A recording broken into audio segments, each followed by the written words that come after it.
Hello friends, मैं फरजंद अली आज लेकर आया हूँ आपके लिए एक नया वीडियो नए टॉपिक के साथ। इस वीडियो में मैं आपको बताऊंगा इनकम टैक्स एक्ट 1961 की सेक्शन 194 आर के बारे में। आप एक यूट्यूबर हैं और आप अपने चैनल पर किसी भी कंपनी, फर्म या किसी अन्य संस्था के प्रोडक्ट को प्रमोट करते हैं या उसका एडवर्टाइजमेंट करते हैं और वह कंपनी आपको उसके बदले में कोई प्रमोशन के नाम पर वो प्रोडक्ट देती है या कैश देती है या कोई अदर गिफ्ट भी आपको देती है या तीनों देती है, तो आपको उस जो आपको अमाउंट मिला है उसके वैल्यू पर अब आपको देना पड़ेगा इनकम टैक्स। यही है सेक्शन 194 आर। समझिए डिटेल के साथ मेरे इस वीडियो में। आप मेरा यूट्यूब चैनल देखते हैं और आपने अभी तक मेरा यूट्यूब चैनल को सब्सक्राइब नहीं किया है तो प्लीज़ सब्सक्राइब कर लीजिएगा। आपको इस तरह का सब्सक्राइब लिखा हुआ मिलेगा, वहाँ पर आपको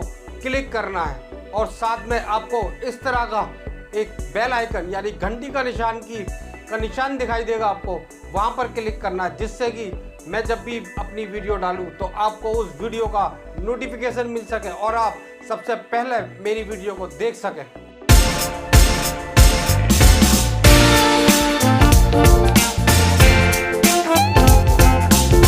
आइए शुरू करते हैं अपना ये वीडियो।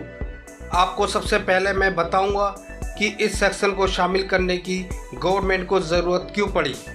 सभी कंपनियां अपनी कंपनी को बढ़ाने के लिए तरह तरह के सेल प्रमोशन करती हैं या सेल प्रमोशन कराती हैं, उस पर बहुत मोटी रकम खर्च करती हैं, लोगों को आइटम देती हैं, कैश देती हैं या कोई गिफ्ट आइटम देती हैं। वे कंपनी उस खर्च को अपने सेल प्रमोशन एक्सपेंसेस में दिखाकर अपनी प्रॉफिट को कम कर लेती हैं। जिसको वे आइटम दिया जाता है वो लेने वाले को कि वे इनकम होती है, लेकिन लेने वाले अपनी इस इनकम को अपनी इनकम में नहीं दिखाते। इसी को कंट्रोल करने के लिए सरकार ने ये कदम उठाया है। इनकम टैक्स में एक नई सेक्शन 194 आर को लाया गया है। अब मैं उदाहरण देकर आपको ये समझाता हूँ। अगर कोई कंपनी एक मोबाइल का अपना प्रोडक्ट बनाती है और उस मोबाइल को प्रमोट करेगी, वो कंपनी मार्केट में लाने से पहले या बाद में, तो वो किसी न किसी को हायर करेगी। जैसे आजकल हमारे यूट्यूबर हैं, ये किसी खास करके मोबाइल या किसी और चीज़ों का, सॉफ्टवेयर का प्रमोशन करते हैं, एडवर्टाइजमेंट करते हैं, तो वो कंपनियां उनको मोबाइल वगैरह फ्री प्रोवाइड कराती हैं या उनको पैसा देती हैं। तो वो जो खर्चा होता है वो वे कंपनी अपने सेल प्रमोशन खर्चे में डाल देती है और जिससे उनका प्रॉफिट कम हो जाता है। लेकिन दूसरी तरफ जो पैसा लेते हैं या वो आइटम या मोबाइल लेते हैं तो वो इनकी इनकम होती है। वो अपनी उस टोटल इनकम में उस आइटम को नहीं जोड़ते हैं या वो जो पैसे मिलते हैं उनको नहीं जोड़ते हैं।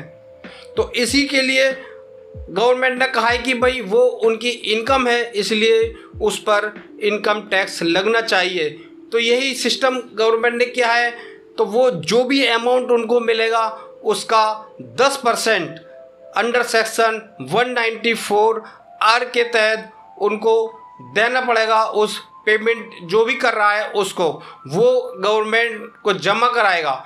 उसके बदले में उसको TDS सर्टिफिकेट फॉर्म 16A मिलेगा।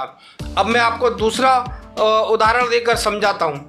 जैसे कोई एक दवा होती है, वो दवा का जो प्रमोशन किया जाता है, जो सेल्समैन होते हैं वो उस दवाई को डॉक्टर की यहाँ पर ले जाते हैं और वो डॉक्टर को फ्री देते हैं।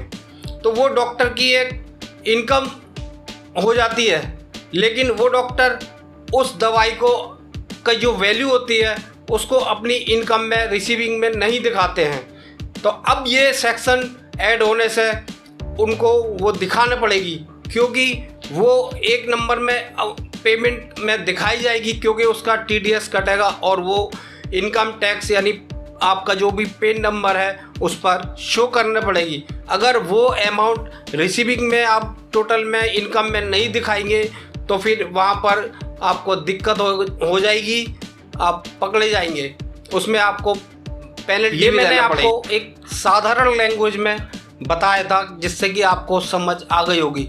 अब मैं आपको टेक्निकल लैंग्वेज में, इनकम टैक्स की लैंग्वेज में आपको बताने जा रहा हूँ। Section 194 R TDS on benefit of or perquisites of business or profession, ये 1 जुलाई 2022 से एप्लीकेबल है। क्लोज 58 ऑफ फाइनेंस बिल 2022, जो कि अभी 2022 में जो फाइनेंस बिल आया था उसमें ये है, deal with section 194 R which expressly state this change will take effect from 1 July 2022। तो the section has been inserted from 1 April 2022। Section 28 4th of the Income Tax Act 1961 provides that the value of any benefit or perquisite whether convertible into money or not, यानी जो कोई भी benefit देते हैं या perquisite देते हैं, चाहे वे मनी में कन्वर्ट होते हों या नहीं होते हों। जैसे मैंने बताया आपको कि जैसे दवाई है, तो दवाइयों में अगर कोई किसी को देता है तो वो मनी में कन्वर्ट नहीं होती है, लेकिन उसका बेनिफिट होता है उसको। Arising from business or exercise of profession is to be charge as business income in the hand of recipient. तो जो भी इस तरह का अगर कोई पाता है, रिसीव करता है, तो वो उसकी इनकम होती है। Thus through this it is very well clear that the such benefit, perquisites and income were always taxable whether received in cash or kind मतलब जो कैश में नहीं है, चाहे वो कैश में हो या कैश में नहीं हो। But nobody was paying taxes. For example, free medicine samples received by doctor, यानी डॉक्टर ने कोई फ्री सैंपल रिसीव किया है। Perquisite and income were always taxable whether received in cash or kind, यानी कोई भी दवाई या दवाई की जगह कुछ और कैश में हो या काइंड में हो। But nobody was paying tax. For example, free medicine sample received by doctors, free IPL ticket, foreign trade flight ticket received in the course of business or profession और income and should be disclosed in the income tax return. तो इस तरह की जो भी अगर ये लोग पाते हैं, इनको मिलता है, तो इनको अपनी जो इनकम टैक्स रिटर्न है उसमें इनकम में शो करना पड़ेगी। अब मैं आपको आगे बताता हूँ। Any person responsible for providing to the residence, यानी कोई भी इस तरह का बेनिफिट है वो रेजिडेंस होने चाहिए, यानी भारतीय होना चाहिए। Any benefit or perquisite whether convertible into money or not rising from business or exercise of a profession by such residence shall before providing such benefit or perquisite as the case may be to such residents ensure that tax has been deducted in respect of such benefit or perquisites at the rate of 10% of value or aggregate of value of such benefit or perquisites, यानी जो भी उस जो perquisite दिया है या gift दिया है उसकी वैल्यू का उसको 10% TDS काटेगा वो, और जो रिसीवर है वो उसको देगा, वो जमा कराएगा। Provided that in a case whether the benefit or perquisite as the case may be is wholly in kind or partly in cash, यानी वो आइटम आधा आधा भी हो सकता, पार्सली भी हो सकता, कुछ कैश में दिया है, कुछ वैसे आइटम दिया है, काइंड दिया है या किसी और तरीके से दिया है। And partly in kind but such part in cash is not sufficient to meet the liability of deduction of tax in respect of whole of such benefit or perquisites. The person responsible for providing such benefit or perquisite shall, before releasing the benefit or perquisite, ensure that tax required to be deducted has been paid in respect of the benefit or perquisite, provided further that the provision of this section shall not apply in case of resident where the value or aggregate of value of the benefit or perquisite provided or likely to be provided to such resident during the financial year does not exceed 20,000 rupees। यानी कोई भी payment करता है या कोई item या gift देता है, उसकी टोटल वैल्यू अगर 20,000 यानी 20,000 रुपये से कम है तो उसको TDS काटने की ज़रूरत नहीं है, वो बिना TDS काटे ही दिया जाएगा। अगर उसके ऊपर अगर वो 20,000 से ऊपर का पेमेंट करता है या 20,000 की कोई आइटम देता है, गिफ्ट देता है, किसी तरह से उसकी वैल्यू 20,000 रुपये से ज़्यादा की होती है तो उसको 10% TDS देना पड़ेगा। Provided also that the provision of this section shall not apply to person being a individual or Hindu undivided family whose total sale, gross receipt or total turnover does not exceed 1 crore rupees in case of business or 50 lakh rupees in case of profession।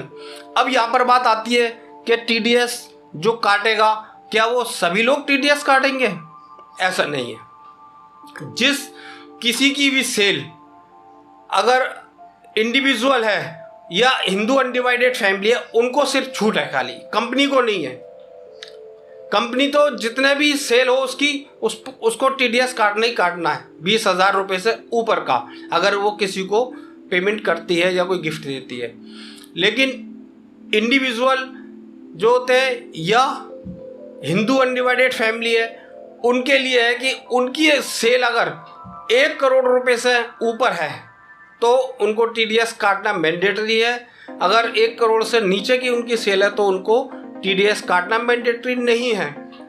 और अगर वो कोई professional काम करते हैं तो उस case में है 50 लाख रुपए की लिमिट। अगर 50 लाख रुपए की वो कम उनकी टर्नओवर कह लो या रिसीप जो प्रोफेशनल वगैरह होते हैं, डॉक्टर हैं या कोई और है या जो सर्विसेज देते हैं प्रोफेशनल होते हैं उनके, तो उनका अगर टोटल रिसीविंग है वो 50 लाख से अगर ऊपर है तभी उनके लिए मैंडेटरी है, अदरवाइज नहीं है। अगर उनकी 50 लाख से नीचे रिसीविंग है टोटल फाइनेंशियल ईयर में तो उनको वो TDS काटना मैंडेटरी है। During the financial year immediate preceding the financial in which such benefit or purchase as the case may be is provided by such person, है ना। उस पर्सन को अगर प्रोवाइड कर रहा है वो किसी को 20,000 से ऊपर का तो TDS काटना मैंडेटरी, तो वो TDS काटेगा। The responsibility of tax deduction also does not apply to a person being an individual Hindu undivided family doctor whose total sales, gross receipt, turnover from business does not exceed 1 crore rupees और from profession does not exceed 50 lakh rupees। तो मैंने आपको बता दिया। अब मैं बताता हूँ आपको रेट मैंने पहले ही बता दिया, लेकिन अब ये टेक्निकल लैंग्वेज में आपको बता रहा हूँ। TDS should be deducted 10% on the value or aggregate of value of such benefit or purchases। TDS should be deducted before providing such benefit or purchase and no TDS in case of benefit purchase per person is not more than 20,000। जो मैंने अभी बताया था, जिसकी 20 अगर कोई payment किसी को 20,000 से ज़्यादा करता है या कोई आइटम देता है उसकी वैल्यू 20,000 से कम है तो उसको TDS की ज़रूरत नहीं पड़ेगी, और अगर 20,000 से ज़्यादा है तो उसको वो TDS देना पड़ेगा।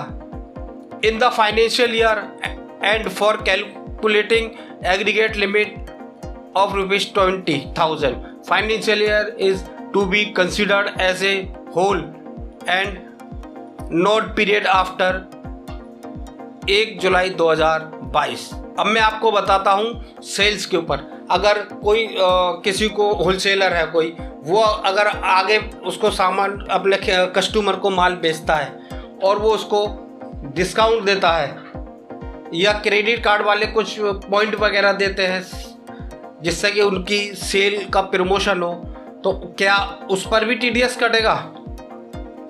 तो इसके लिए है सेल डिस्काउंट और rebate allowed to wholesaler, dealer और customers from the listed retail price और incentive given to distributor for meeting sale target including free goods given as incentive to distributor for achieving certain sale and cash incentives adjustable against future supply। यानी कोई भी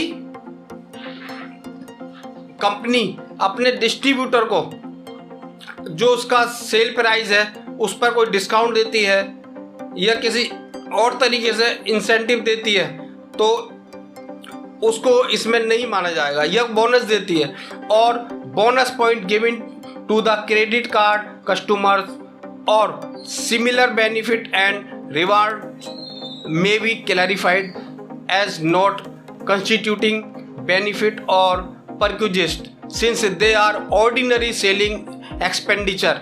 यानी वो जो expenditure होंगे या discount होंगे वो एक नॉर्मल सेल एक्सपेंसेस होंगे और represent discount to be selling price. Thus TDS under section 194 R will not be applicable in this case.